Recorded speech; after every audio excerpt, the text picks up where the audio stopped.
Hello students. तो चलिए students, आज हम 11th क्लास का एक नया चैप्टर शुरू कर रहे हैं जिसका नाम है some basic concepts of chemistry. तो ये 11th क्लास का सबसे पहला चैप्टर है।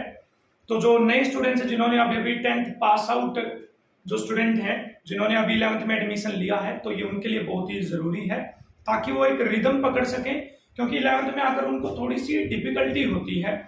एकदम से एक वास्ट सिलेबस आ जाता है उनके सामने फिजिक्स केमिस्ट्री का, और वो हैंडल नहीं कर पाते चीजें। तो आज हम स्टार्ट करेंगे एक छोटा सा टॉपिक जिसका नाम है मोल। ठीक है, तो आज हम क्या स्टार्ट कर रहे हैं, मोल कॉन्सेप्ट शुरू कर रहे हैं। तो बने रहिए मेरे साथ, बेसिक से स्टार्ट करेंगे और सीखेंगे कि मोल कॉन्सेप्ट की प्रॉब्लम्स किस तरह से हम सॉल्व करेंगे और क्या होता है हमारे पास मोल का मतलब। चलिए बेटा स्टार्ट करते हैं। तो एक मोल क्या है, ये चीज है क्वांटिटी, एक नंबर है जो डिफाइन करता है किसी भी क्वांटिटी को। और किस तरह की क्वांटिटी को डिफाइन करता है आप देख लीजिए। एक मोल की 3 डेफिनेशन है। एक मोल, मान लीजिए मैं एक मोल हूं, एक मोल जैसे किसी को किलोग्राम में मापते हैं, ग्राम में मापते हैं, तो ऐसे ही जो हमारे पास एटम्स मॉलिक्यूल वगैरह है वो सब है, उनको मोल के अंदर हम कंसीडर करने वाले हैं। तो क्या मतलब है एक मोल का, चलिए पता करते हैं। तो एक मोल की पहली डेफिनेशन हम स्टार्ट कर रहे हैं। फर्स्ट डेफिनेशन आप समझना, एक मोल कहता है कि मैं इतने नंबर ऑफ एटम्स मॉलिक्यूल्स या आयंस हूं। जैसे मैं कहूं आपसे एक मोल सोडियम बेटा, एक मोल सोडियम, तो इसका क्या मतलब है? इसका मतलब है सोडियम के इतने एटम्स, कितने बेटा? 6.022 इंटू 10⁻23 एटम्स। ठीक, तो इसका मतलब है एक मोल। एक मोल सोडियम कहा है, तो सोडियम के कितने एटम बेटा? इतने एटम। मैं कहूं आपसे एक मोल हीलियम, तो बताओ एक मोल हीलियम का मतलब क्या? हीलियम के इतने एटम्स, ये जो नंबर है इसको एवोगैड्रो नंबर बोलते हैं, Na से इसको डिनोट करते हैं, दिस इज एवोगैड्रो नंबर। तो एक मोल हीलियम का मतलब क्या है बेटा?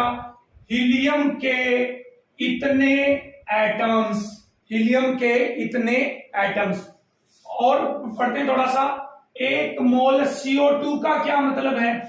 एक मोल CO2 का मतलब, अब बताओ CO2 क्या है बेटा? एक मॉलिक्यूल है। CO2 तो मॉलिक्यूल है ना बेटा, एटम से जो मिलकर बनता है वो मॉलिक्यूल होता है। तो एक मोल CO2 का मतलब है CO2 के इतने मॉलिक्यूल्स, एटम्स नहीं आएगा अब की बार, क्या आएगा बेटा? मॉलिक्यूल्स। CO2 के इतने मतलब इतना नंबर 6.022 10⁻23 मॉलिक्यूल्स। अब कुछ भी ले लो, मैं कहूं आपसे एक मोल तरसेम का मतलब क्या है? मैं तरसेम हूं ना, तो एक मोल तरसेम का मतलब क्या है? एक मोल तरसेम का मतलब है इतने तरसेम, इतने तरसेम। एक मोल मार्कर का मतलब क्या है? एक मोल मार्कर, एक मोल मार्कर का मतलब इतने मार्कर।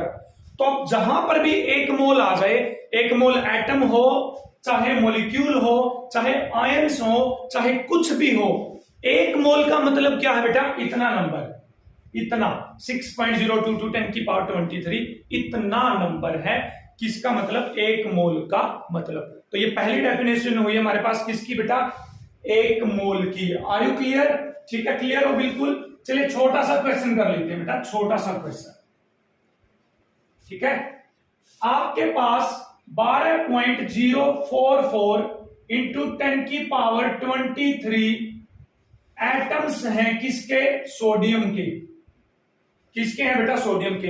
बताइए सोडियम के कितने मोल्स हैं? सोडियम के कितने मोल्स हैं? मोल्स निकालें। अब ध्यान से देखो, बिल्कुल प्यार से समझ में आएगा, कोई जल्दबाजी नहीं करेंगे हम, बिल्कुल आराम से करेंगे। बताओ एक मोल में कितने एटम होते हैं? इतने। और आपको एटम दे कितने रखे हैं? इतने। पूछा क्या है आपको कि मोल कितने हैं, मतलब आपको एटम्स तो दे रखे हैं, बताना है आपको मोल। तो बेटा बिल्कुल आराम से मोल की डेफिनेशन उठा लो। बताओ यदि इतने एटम होते तो कितने मोल होते? एक। चलो 6.022 इंटू 10⁻23 एटम्स यदि होते तो कितने मोल होते बेटा? एक मोल। समझ रहे हो? एक मोल होता। एक एटम होता तो कितने मोल होते बेटा? 1/6.022 10 की पावर 23 मोल्स होते या नहीं होते? लेकिन कितने एटम दे रखे हैं आपको? इतने दे रखे हैं ना, तो बताइए इतने एटम यदि हैं तो कितने मोल्स होंगे? तो 1.6.022 इंटू 10⁻23 की मल्टीप्लाई कर दो इससे, तो 12.044 इंटू 10 की पावर 23। ये कैंसल आउट हो गया बेटा, 2 पे 10 की 23 क्या हो गया कैंसल। तो कितने मोल आ गए बेटा? 2 मोल्स। कितने मोल आ गए? 2 मोल। समझ पा रहे हो ना? बस आपको ये देखना है इतने एटम का 1 मोल होता है या 1 मोल में इतने एटम। समझो, इतने एटम का 1 मोल या 1 मोल में इतने एटम, इतने मॉलिक्यूल्स का 1 मोल या 1 मोल में इतने मॉलिक्यूल्स। ठीक है, आपको एटम्स दे रखे थे, आपको क्या निकालना था? मोल्स। तो सिंपल सा है भाई, इतने एटम में 1 मोल होता है तो इतने एटम में कितने मोल होंगे, तो ऐसे निकल जाएगा। तो यहां से फॉर्मूला बन रहा है बेटा मोल निकालने का। क्या निकालने का? मोल निकालने का फॉर्मूला बन रहा है। तो देखो ये फॉर्मूला ही तो है। ऊपर क्या लिखा बेटा? गिवन नंबर ऑफ एटम्स, है ना। ऊपर क्या लिखा? गिवन नंबर ऑफ एटम्स या मॉलिक्यूल्स, तो ऊपर आ जाएगा। और नीचे क्या आ जाएगा बेटा? Avogadro number. बोलो, डायरेक्ट निकाल सकते हो आप मोल। यदि आपको number of molecules, number of atoms they रखे हैं, उससे मोल पता करने का ये डायरेक्ट फॉर्मूला है। मैं इस फॉर्मूले को अब इस साइड में लिख रहा हूं क्योंकि एटम्स मॉलिक्यूल इस साइड में है ना। तो मोल निकालने का formula, given atoms, given number of atoms या फिर molecules divide by Avogadro number बेटा, डिवाइड बाय एवोगैड्रो नंबर। एक फॉर्मूला आ गया मोल निकालने का। ठीक है, हाल फिलहाल 1-2 न्यूमेरिकल और करते हैं जिससे आपको और भी अच्छे से क्लियर हो। ठीक है, और भी अच्छे से क्लियर हो। मैं चाहता हूं कि आप फॉर्मूला भी यूज ना करें, बिल्कुल चुटकियों में ऐसे देखते निकाल दें बस। अब मैं कहूं आपसे 3.011 इंटू 10⁻23 मोलिक्यूल्स हैं CO2 के। बताओ इसमें मोल्स कितने होंगे बेटा? बताइए मोल्स कितने होंगे, बताइए। सर मॉलिक्यूल से मोल पे जाना है, इतने मॉलिक्यूल में 1 मोल होता है और ये तो हमें ऐसा लग रहा है ये नंबर ना इसका आधा है। देखो इसका आधा, तो मोल भी तो आधे हो जाएंगे। तो क्या डायरेक्ट निकालने का फॉर्मूला है ये, गिवन नंबर को ऊपर लिख दो 3.011 इंटू 10 की पावर 23। गिवन नंबर को ऊपर और जो स्टैंडर्ड है उसको नीचे, 6.022 को 10 की पावर 23 को नीचे लिख दो। इसको कैंसिल कर दीजिए तो कितना आ गया बेटा? Half mole. कितना आ गया? Half mole. अब थोड़ा सा दिमाग लगाइए अपना और खुद से बिना इस फॉर्मूले के डायरेक्ट करने की कोशिश करो। देखो इतने मॉलिक्यूल में 1 मोल है और ये मॉलिक्यूल तो इसके आधे है ना। देखो इसका आधा है ना ये, तो मोल भी तो आधे हो जाएंगे। यस और नो? ठीक है, समझ पा रहे हो ना? सही है बेटा, समझ पा रहे हैं हम अच्छे से सर, बिल्कुल समझ पा रहे हैं। तो ये थी हमारी पहली डेफिनेशन मोल की। अब चलते हैं इस दूसरी डेफिनेशन पे मोल की। तो दूसरी डेफिनेशन में मोल बोलता है कि मैं मोल हूं। 1 मोल, 1 मोल का मतलब है किसी का भी मोलर मास। 1 मोल का मतलब है किसी का भी मोलर मास। कैसे बेटा समझते हैं? जैसे आपसे कहें 1 मोल सोडियम, 1 मोल सोडियम, तो सोडियम का मोलर मास कैलकुलेट करो बेटा। कैसे कैलकुलेट करेंगे? सोडियम 11वें नंबर पे आता है ना, 11वें नंबर पे, इसका डबल कर दो, 11 दूनी 22 और उसमें 1 जोड़ दो तो कितना आ गया बेटा? 23 ग्राम। जैसे मैं 1-2 एग्जांपल दे रहा हूं मोलर मास कैलकुलेट करने, फिर आप ये सीखेंगे। सोडियम का मोलर मास आ गया बेटा 23। मैं कहूं नियोन का मोलर मास निकालो। नियोन कौन से नंबर पे आती है बेटा? 10वें नंबर पे। 10 का डबल कर दो तो उसका मोलर मास आ गया बेटा 20 ग्राम। कितना आ गया? 20 ग्राम। कहने का मतलब ये है किसी के भी एटॉमिक नंबर से आप मोलर मास निकाल सकते हो। क्या निकाल सकते हो? Molar mass. यदि उसका एटॉमिक नंबर इवन नंबर है, इवन, तो 2 से मल्टीप्लाई कर दो। यदि वो ऑड नंबर है तो 2 से मल्टीप्लाई करके 1 ऐड कर दो। क्या ऐड कर दो? 1। जैसे बेटा लिथियम का एटॉमिक मास बताओ, लिथियम का मोलर मास बताइए कितना होगा? सर लिथियम 1, 2, 3 नंबर पे आता है। 3 तो ऑड नंबर है तो 3 का डबल करो तो कितना हो गया? 6। 6 में 1 ऐड कर दो तो कितना हो गया? 7। तो लिथियम का मोलर मास कितना बेटा 7। यस और नो, समझ पा रहे हो ना। मैं कहूं आपसे कि बेटा सोडियम तो आ चुका हमारे पास, पोटेशियम का मोलर मास बताओ। पोटेशियम कौन से नंबर पे आता है? 19वें नंबर पे। 19 का डबल कितना हो गया बेटा 38, और क्योंकि ये ओड नंबर है तो इसमें एक ऐड कर दो तो 39 ग्राम आ गया बेटा। कितना आ गया? 39 ग्राम मोलर मास आ गया किसका? पोटेशियम का। अच्छा पानी का मोलर मास निकालो बेटा, पानी का मोलर मास। पानी है H2O, H2O किससे मिलकर बना है? H+H+O से। हाइड्रोजन का मोलर मास हमेशा 1 लेना है, हमेशा 1 लेना, डबल वगैरह नहीं करना। यहां पर भी 1। ऑक्सीजन बेटा 8वें नंबर पे आती है, 8 का डबल कितना होगा? 16। तो पानी का मोलर मास कितना आ गया बेटा? 18। तो किसी का भी मोलर मास निकाल सकते हो आप, किसी का भी निकाल सकते हो। मैं कहूं Na2CO3 का मोलर मास निकालो, तो किस किस से मिलकर बना है ये? Na+ carbon plus oxygen plus oxygen plus oxygen. तो सोडियम का वेट 23, सोडियम का वेट 23, कार्बन का 6 नंबर पे आता डबल तो 12, ऑक्सीजन का 16 प्लस 16 प्लस में 16, तो इनको ऐड कर देना तो क्या आ जाएगा बेटा? मोलर मास आ जाएगा। ठीक है, आई होप के मोलर मास निकालना सीख गए हो। चलिए आगे बढ़ते हैं। ठीक है, मोल की सेकंड डेफिनेशन की तरफ। कौन सी डेफिनेशन की तरफ बेटा? सेकंड डेफिनेशन की तरफ मोल की। ठीक है, चलिए। तो 1 मोल सोडियम का मतलब मास की टर्म में बता रहे हैं। बताओ सोडियम का मोलर मास कितना होता है? 23। तो 1 मोल सोडियम का मतलब बेटा 23 ग्राम सोडियम। कितने ग्राम सोडियम? 23 gram sodium. 1 मोल हाइड्रोजन का मतलब बेटा, हाइड्रोजन अकेला H लिखा है, अकेला H, तो 1 ग्राम आएगा। यदि 1 मोल H2 लिखते बेटा, H2 लिखते तो 2 ग्राम लेना था, क्योंकि H2 का तो मोलर मास 2 ग्राम होता है। कहने का मतलब ये है 1 मोल का मतलब है किसी का भी मोलर मास, किसी का भी मोलर मास। जैसे 1 मोल पानी कहें आपसे, 1 मोल पानी, फिर से आ गया भाई पानी रे पानी तेरा रंग कैसा है। 1 मोल पानी का मतलब बेटा, पानी का फॉर्मूला H2O, वजन होता है इसका 18 ग्राम, तो 1 मोल पानी का मतलब 18 ग्राम पानी। ठीक है, 1 मोल CO2 का मतलब बेटा 44 ग्राम CO2। कितने ग्राम? 44 ग्राम CO2। तो कहने का मतलब है 1 मोल की अब 2 डेफिनेशन है, दिमाग में दोनों डेफिनेशन रहनी चाहिए। 1 मोल का मतलब 6.022 10 की पावर 23 एटम्स, मॉलिक्यूल्स या आयंस या कुछ भी। 1 मोल का मतलब किसी का भी मोलर मास, किसी का भी मोलर मास। चलिए कुछ एग्जांपल करते हैं, प्रॉब्लम सोल्व करते हैं बेटा। ठीक है, कुछ न्यूमेरिकल के साथ प्रॉब्लम सोल्व करते हैं। ठीक है, चलिए। आपके पास 46 ग्राम सोडियम है, तो बताइए कितने मोल्स होंगे? 46 ग्राम सोडियम में कितने मोल्स होंगे? बोलो। पहले 1 मोल पे आया, पहले 1 मोल पे। ठीक है सर, 1 मोल का मतलब तो था मोलर मास। सोडियम का मोलर मास होता है 23 ग्राम, होता नहीं होता? तो बताओ, जब 23 ग्राम का मतलब 1 मोल है, तो 46 ग्राम का मतलब बेटा कितने मोल? सोचो खुद से। 23 ग्राम का मतलब 1 मोल है, तो 46 ग्राम का मतलब कितने मोल? सीधा आंसर लिख रहा 2 मोल, 2 मोल। फिर भी करने का तरीका बता देता हूं। 23 ग्राम में होगा 1 मोल, 1 ग्राम में होगा 1/23 मोल, 46 ग्राम में होगा 46, तो इंटू इक्वल टू आ गया 2 मोल।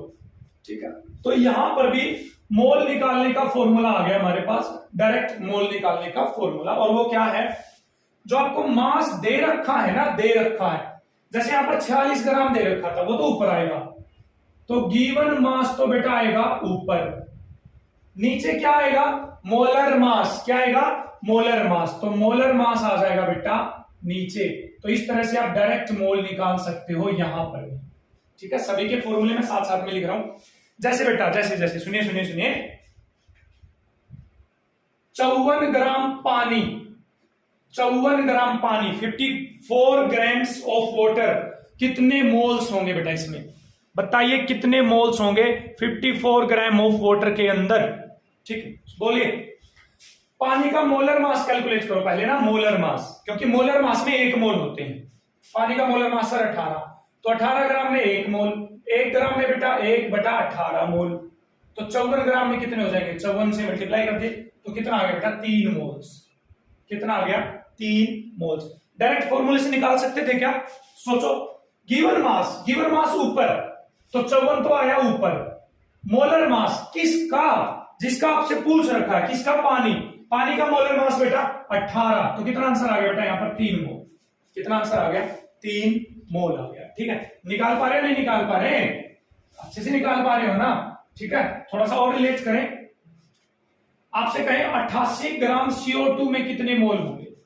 कितने मोल हो गए 88 ग्राम CO2 में? तो बोलो CO2 का मोलर मास बेटा 44 ग्राम में 1 मोल होता है। ठीक है, मोलर मास में 1 मोल होता है तो 44 ग्राम आ गया ना CO2 का वेट, तो उसमें कितने मोल होते हैं? 1 मोल। अब खुद से सोचते चलो सर 88 ग्राम का मतलब तो 2 मोल। मैं देता बेटा यहां पर 22 ग्राम, डायरेक्ट निकालते चलो। अब फॉर्मूले वगैरह के लिए आप बच्चे नहीं रहे, 11th क्लास में हो गए, कहीं सोचो 9th 10th क्लास में पढ़ रहे हैं, अभी हम रट्टा लगाएंगे ना ना ना, डायरेक्ट दिमाग का यूज करिए, दिमाग का। 44 ग्राम में 1 मोल है, ठीक है, 1 मोल है, तो 22 ग्राम में कितने मोल होंगे? सर आधा मोल होगा। कितने मोल होंगे बेटा?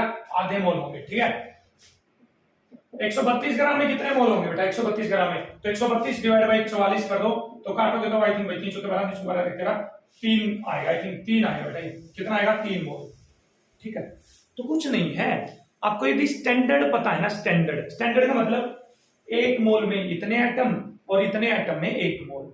अरे 1 मोल में इतने एटम में 1 मोल, तो कुछ पूछ लो। जैसे 10, अब हम आपसे कहें कि 50 रुपए दर्जन केले आते हैं, 50 रुपए दर्जन, तो 50 रुपए के कितने केले आएंगे बेटा? 12। तो ये तो स्टैंडर्ड मिल गया ना आपको। क्या मिल गया? स्टैंडर्ड, मतलब भाव मिल गया, रेट मिल गया। अब आपसे मैं कहूं कि 100 रुपए के कितने केले आएंगे, तो बता दो ना।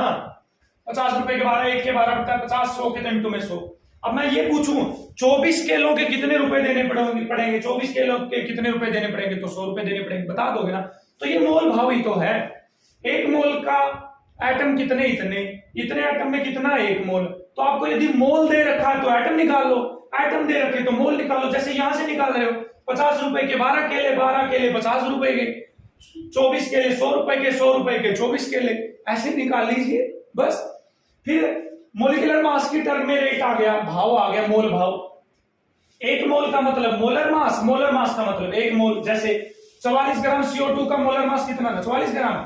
44 ग्राम का मतलब 1 मोल, 1 मोल का मतलब 44 ग्राम। अब आपसे कुछ दे दे 88 ग्राम का मतलब 2 मोल, 2 मोल का मतलब 88 ग्राम। समझ पा रहे हो ना? आई होप कि आप रिलेट कर पा रहे हो। जब ये रिलेशन समझ जाओगे ना आप, ऐसे रिलेट करना, तो आपके लिए चुटकियों में चीजें आसान हो जाएंगी, बिल्कुल बहुत आसान हो जाएंगी। ठीक है, चलो कोशिश करूं अब मैं थोड़ा सा और प्रॉब्लम्स को कॉम्प्लिकेटेड करने की। ठीक है, अभी तक हमने 2 डेफिनेशन करी है मोल की, तीसरी डेफिनेशन पे अभी मैं नहीं लेके जा रहा, आपको कुछ न्यूमेरिकल्स कर लेते हैं। ठीक है, आपसे कहा गया 88 ग्राम CO2 में कितने मॉलिक्यूल्स होंगे?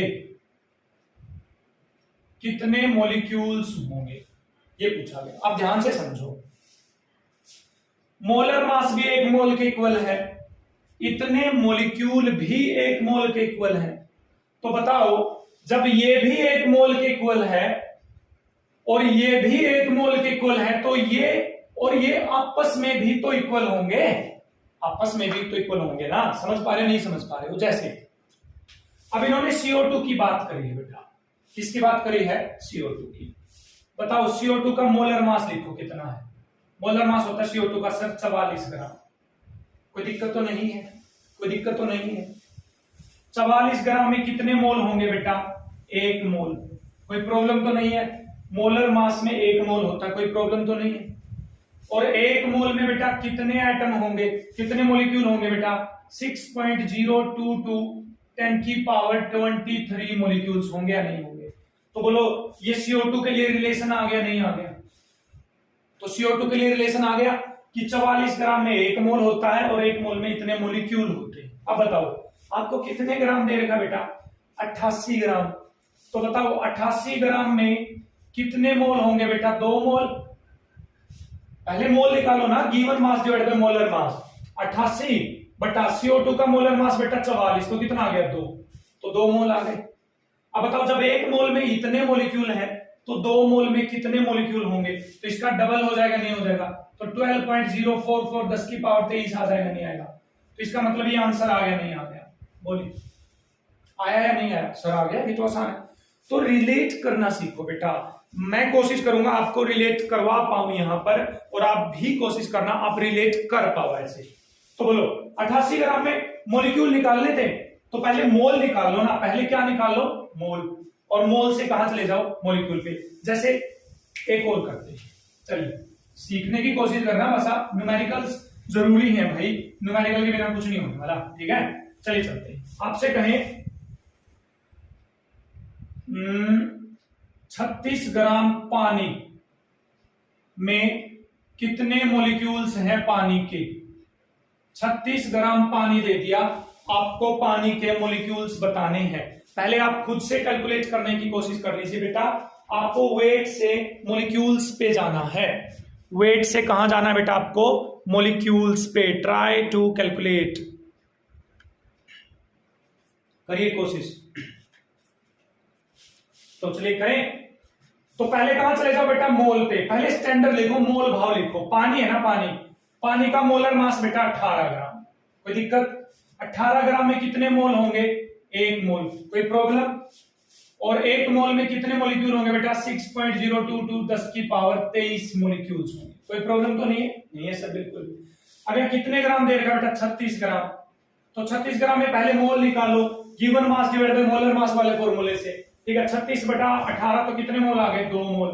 तो बताइए पानी के कितने मॉलिक्यूल आ गए, इसको मल्टीप्लाई करके 2 से आंसर लिख देना, यस और नो, आ गया है। इसका मतलब आप वेट यदि आपको दे रखा ना, वेट से आप कहां जा सकते हो, मॉलिक्यूल या फिर एटम्स पे जा सकते हो। चलो आप वहां से यहां आने की कोशिश करते हैं, ठीक है, वहां से यहां आने की कोशिश करते हैं। आपको दे दिया मान लीजिए 12.044 इंटू 10 की पावर 23 एटम्स दे दिए सोडियम के।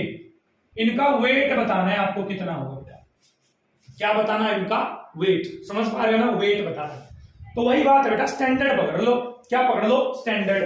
सोडियम दे रखा है ना, सोडियम, तो सोडियम का स्टैंडर्ड पकड़ लो। तो सोडियम के यदि इतने मॉलिक्यूल है, 6.022 10 की पावर 23 यदि मॉलिक्यूल है, तो कितने मोल होंगे बेटा, 1 मोल। और उन 1 मोल का वजन कितना होगा बेटा, 23 ग्राम, क्योंकि सोडियम का वजन कितना होता है, 23 ग्राम। तो स्टैंडर्ड आ गया, क्या आ गया, स्टैंडर्ड। अब बोलो, इतने मॉलिक्यूल में 1 मोल होता है, आपके पास कितने मॉलिक्यूल हैं, इतने, सॉरी एटम्स है, सॉरी, इतने एटम्स में कितने मोल होंगे। तो बोलो एटम से यदि मोल बनाने तो ये वाला फॉर्मूला लगा दो। अरे समझ पा रहे हो, नहीं समझ पा रहे, एटम्स के यदि मोल्स बनाने तो ये वाला फॉर्मूला लगा लो। गिवन नंबर ऑफ एटम्स कितने हैं बेटा, 12.044 इंटू 10 की power 23 divide by Avogadro number 6.022 10 की पावर 23। कट गया तो कितना आंसर आ गया बेटा, 2 मोल आ गया। 2 मोल आ गए किसके, सोडियम के। सोडियम का 1 मोल का वजन कितना बेटा, 23 ग्राम। तो 2 मोल का वजन कितना हो जाएगा बेटा, 46 ग्राम। तो इसका मतलब इनका वजन कितना आएगा, 46 ग्राम। कितना आएगा, 46 ग्राम। आई होप कि आप रिलेट कर पा रहे हो, आई होप बेटा, उम्मीद है आपसे कि आप कर पा रहे होंगे। छोटा सा एक और न्यूमेरिकल ले लेते हैं, ठीक है, चलिए ले लेते हैं। आपके पास है 3.011 इंटू 10 की पावर 23 मॉलिक्यूल्स ऑफ अमोनिया, ठीक है। अमोनिया के इतने मॉलिक्यूल्स दे दिए, आपको क्या बताना है बेटा, इनका वजन बताना है, इनका वेट बताना है। क्या बताना है, इनका वेट। तो बोलो स्टैंडर्ड कहीं पर मान लो कहीं पर आप खो जाते हो तो कॉमन अड्डे पे पहुंच जाओ। कॉमन अड्डा कौन है बेटा, 1 मोल। कौन है, मोल। तो इसके बना लो पहले मोल, और मोल से बना लेना बेटा वजन। क्या बना लेना, वजन। तो इसके मोल बनाओ बेटा। जब नंबर दे दो ना, इतने नंबर, इतने एटम, इतने मॉलिक्यूल, तो बेटा मोल निकालने का फॉर्मूला लगेगा ये वाला। तो गिवन नंबर ऑफ एटम कहां आएंगे, ऊपर 3.011 इंटू 10 की पावर 23। अच्छा डायरेक्ट सोचने की कोशिश करना, डायरेक्ट सर ये तो हमें ऐसा लग रहा है इसका आधा है, देखो इसका आधा, समझ पा रहे हो। तो इसमें कितने मोल होंगे, आधे मोल। आधा मोल अमोनिया का वजन बताओ कितना होगा।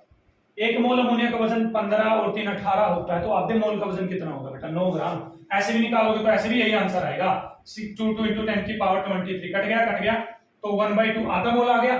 अब 1 मोल का वजन कितना बेटा, 1 मोल का वजन कितना होता है, अमोनिया का 1 मोल का वजन होता है 18, 15 और 3 18, तो आधे मोल का वजन कितना होता है, इंटू में 18 बेटा, तो कितना आ जाएगा हमारे पास, 9 ग्राम आंसर आ जाएगा। कितने ग्राम आंसर आ जाएगा बेटा? 9 ग्राम आंसर आ जाए। तो समझ पाए? पक्का समझ पाए ना? ठीक है, चलें आगे, चलें आगे, चलिए प्रोसीड करते हैं बेटा आगे। अब थर्ड डेफिनेशन को इंक्लूड कर देते हैं। थर्ड डेफिनेशन बोलती है कि एक मोल यदि आपके पास गैस है, एक मोल यदि आपके पास CO2 गैस है, कौन सी गैस है? CO2 gas. तो एसटीपी पे, एसटीपी का मतलब है बेटा स्टैंडर्ड टेम्परेचर एंड प्रेशर, कि टेम्परेचर और प्रेशर की किसी कंडीशन, कोई कंडीशन ली है, स्टैंडर्ड कंडीशन ली है, एक बार प्रेशर ले रखा है, स्टैंडर्ड कंडीशन है हमारे पास, ठीक है। तो उस टाइम पे जो वॉल्यूम मेजर करी एक मोल CO2 की बेटा, वो कितनी आई है? 22.4 लीटर। कितने? 22.4 लीटर एक मोल की। अब बोलो आधे मोल की कितनी वॉल्यूम हो जाएगी? आधे मोल की हो जाएगी 11.2 लीटर। बताओ 2 मोल की कितनी वॉल्यूम हो जाएगी? इसका डबल कर दो तो 44.8 लीटर हो जाएगी। कितनी हो जाएगी? 44.8 लीटर। छोटे से क्वेश्चन से रिलेट करते हैं, सेम है इन्हीं की तरह, ये है, कोई दिक्कत ही नहीं है, कोई भी दिक्कत नहीं। जैसे मैं कहूं आपसे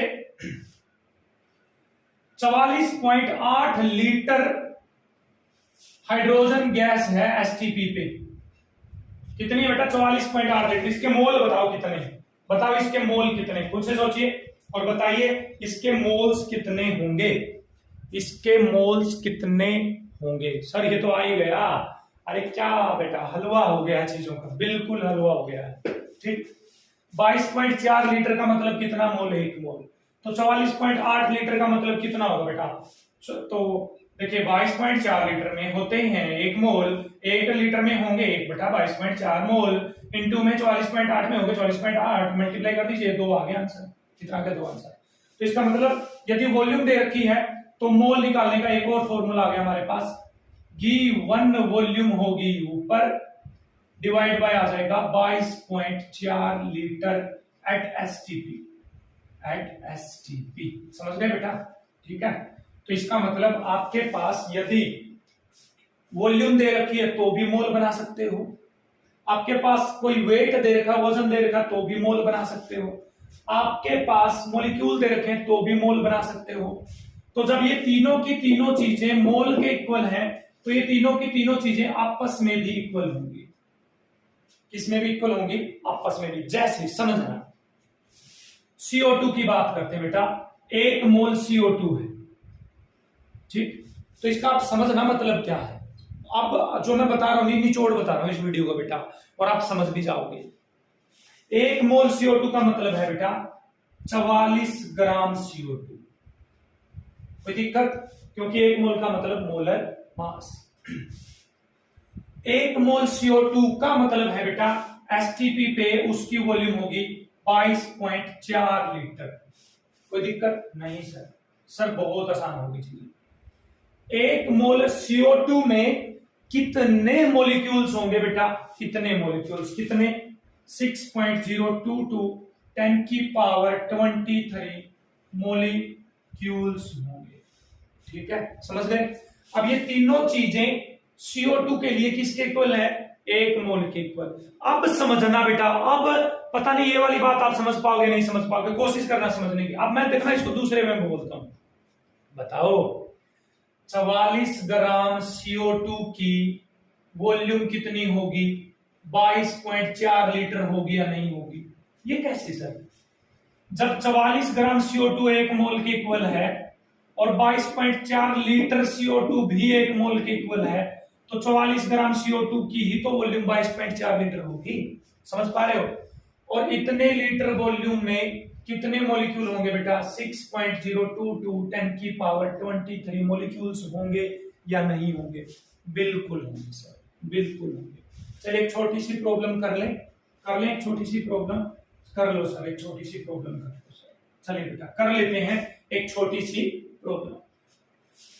आपके पास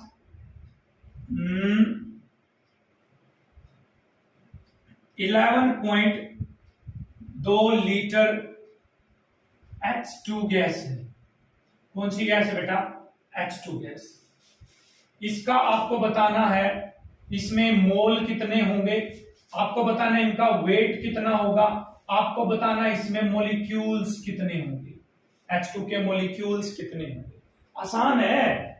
अब बोलो, अब मैं फॉर्मूला अप्लाई नहीं करूंगा, कोई भी फॉर्मूला अप्लाई नहीं करूंगा, डायरेक्ट निकालूंगा और आप भी समझ जाना इस चीज को। बस बोलो, यदि 22.4 लीटर गैस होती है एसटीपी पे, कहां पर एसटीपी पे, तो कितने मोल होते हैं उसमें? 1 मोल।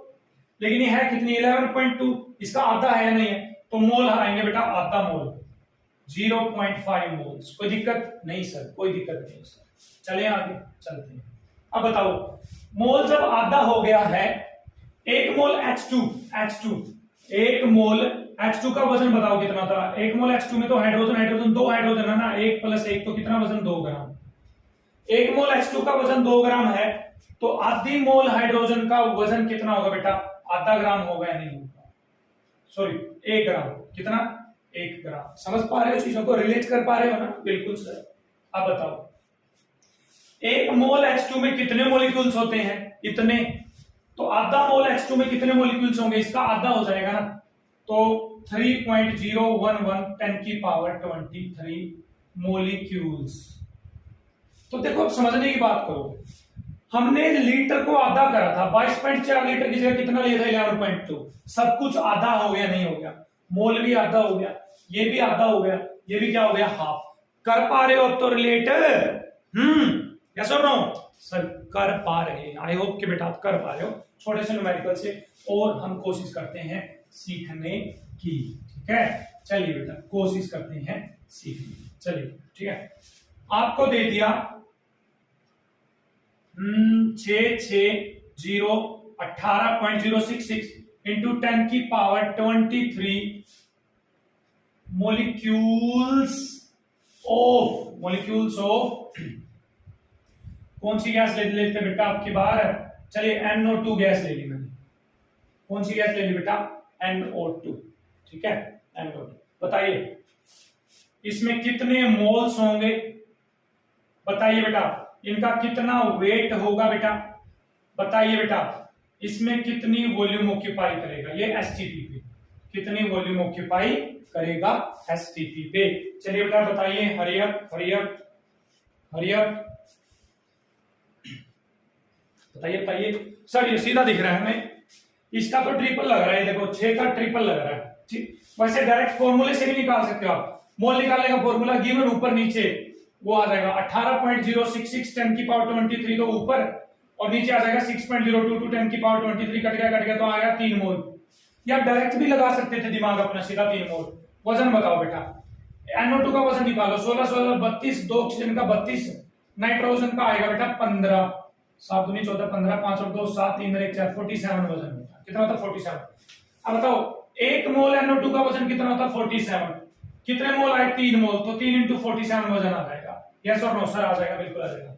वॉल्यूम बताइए बेटा, 1 मोल की वॉल्यूम कितनी होती है? 22.4 लीटर, तो 3 मोल की कितनी वॉल्यूम हो जाएगी? 3 × 22.4 लीटर एट एसटीपी। तो आई होप आपको 1 मोल अब अच्छे से क्लियर है। पजल नहीं होना है, बिल्कुल भी पजल नहीं होना है। आराम से वीडियो देखनी है। ठीक है, चलेंगे थोड़ा सा और आगे। ठीक, तो अब ये फॉर्मूले अब याद करवाने की कोशिश करता हूं, आपको तीनों फॉर्मूले याद करवाने की कोशिश। ठीक है, मोल निकालने के 3 फॉर्मूले हमेशा याद रखिए। जो गिवन है बेटा वो तो ऊपर रहेगा, जो स्टैंडर्ड है बेटा वो क्या रहेगा? नीचे। क्या रहेगा? स्टैंडर्ड नीचे। जैसे तीनों फॉर्मूले अभी याद करें। वेट की टर्म में निकालें, वेट की टर्म में तो गिवन वेट तो रहेगा ऊपर और मोलर मास रहेगा नीचे, क्योंकि स्टैंडर्ड तो मोलर मास हुआ ना, वो कहां रहेगा? नीचे। पहला फॉर्मूला याद हो गया, given mass divide by molar mass. Given mass divide by molar mass. 46 gram sodium में कितने मोल? 46 ऊपर, उसका मोलर मास 23 नीचे, तो 2 मोल। समझ गए? दूसरा, गिवन ऊपर रहेगा बेटा, गिवन वॉल्यूम ऊपर रहेगी, स्टैंडर्ड उसका नीचे रहेगा। स्टैंडर्ड क्या बेटा? 22.4 लीटर, वो कहां रहेगा? नीचे रहेगा। कहां रहेगा? नीचे। समझ गए? ठीक है, अच्छी बात है। गिवन नंबर ऊपर रहेगा, वो नंबर एटम्स का हो सकता है, वो नंबर मॉलिक्यूल्स का हो सकता है, वो नंबर आयंस का हो सकता है, वो नंबर कोई भी हो सकता है। गिवन नंबर ऊपर रहेगा और एवोगैड्रो नंबर कहां रहेगा? नीचे। By applying these 3 formulas you can calculate mole. क्या कैलकुलेट कर सकते हो? मोल। आ गया? अब बताओ, आपने यदि मोल कैलकुलेट कर लिया, मोलर मास को आपको पता ही है, तो वेट कैलकुलेट कर सकते हो। मोलर मास की मोल के साथ क्या कर दो? मल्टीप्लाई। समझ पा रहे हो? आपने मोल कैलकुलेट कर लिया, आपसे पूछा कि वॉल्यूम बताओ कितनी होगी, तो 22.4 लीटर से मल्टीप्लाई कर दो। किससे? 22.4 लीटर से। आपने मोल पता कर लिया, आपसे पूछे कि बताओ number of atoms, number of molecules कितने हैं, तो मोल की मल्टीप्लाई कर दो एवोगैड्रो नंबर से। किससे मल्टीप्लाई कर दो? एवोगैड्रो नंबर से। मतलब मोल की मल्टीप्लाई नंबर ऑफ मोल्स की मल्टीप्लाई स्टैंडर्ड के साथ कर दो बेटा। किसके साथ कर दो? स्टैंडर्ड के साथ, तो आंसर निकल जाएगा। जैसे जितने मोल्स आए हैं उसकी मल्टीप्लाई मोलर मास से कर दीजिए। किससे कर दीजिए? मोलर मास से, तो गिवन मास आ जाएगा। उसकी मल्टीप्लाई 22.4 लीटर से कर दीजिए तो गिवन वॉल्यूम आ जाएगी। उसकी मल्टीप्लाई एवोगैड्रो नंबर से कर दीजिए तो गिवन नंबर ऑफ एटम्स या फिर क्या आ जाएंगे? मॉलिक्यूल्स आ जाएंगे। तो ये था हमारे पास मोल के बारे में। किसके बारे में? मोल के बारे में। आई होप आपको थोड़ा बहुत क्लियर हुआ है। तो भैया आपको यदि क्लियर हुआ है कि सर हमें समझ में आ गया है, तो आप कमेंट में जरूर बताना कि सर हमें समझ में आ गया है।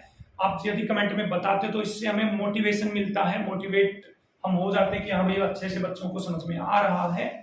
नहीं समझ में आ रहा है तो बताएं कि क्या प्रॉब्लम हुई है, कि हमें ये सर यहाँ पर ये पॉइंट क्लियर नहीं हुआ है। हम नेक्स्ट वीडियो के अंदर उस पॉइंट को क्लियर करने की 101% कोशिश करेंगे। तो देखते रहिए बेटा द 10 क्लासेस और शेयर करिए इन वीडियोस को, ताकि मैक्सिमम बच्चे इन वीडियोस से का बेनिफिट ले सकें। ठीक, तो बने रहिए मेरे साथ द 10 क्लासेस पे। Thank you.